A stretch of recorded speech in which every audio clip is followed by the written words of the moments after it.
Assalomu alaykum hammaga. Surxondaryo Termiz shahridamiz hozir. To'g'risi video qo'yishga vaqt bo'lmayapti, o'sha uchun ming bor uzr.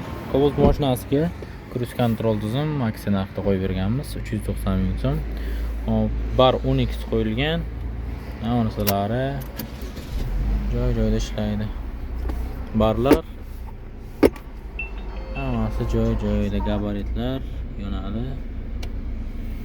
Беспроводной zaryadchik, uzoqdan ko'rinishi mana shunaqa chiroyli holatda ko'rinib turadi. Barimizdan zakaz berganlar uchun kelgan. Mabodo barga zakaz berganlar agar отказ qilmoqchi bo'lsa, Telegramdan yozsa ham o'ringa-o'rin klient turibdi. Shuning uchun matvisdan qo'yib berdik akamizga. Rushniklar joy-joyida qoladi, zazorlar birga bir, orqasiga USB port zaryadchigacha qo'yib berdik. Yonib turibdi. Orqadagilar zaryadga qo'yib ketaversa ham bo'ladi. Barda ko'rinishi mana siqilib qolmaydi.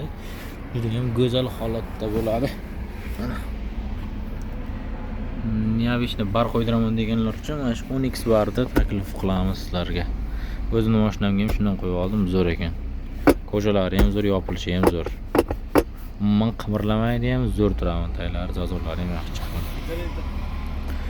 Narxi 650 ming so'm, qo'yib berishi 150 ming so'm, mana bu USB port 50 ming so'm. Pastga nomer qoldirib qo'yaman, bemalol telefon qilaversangiz bo'ladi, zakazga ham bor. E'tibor uchun hammaga rahmat.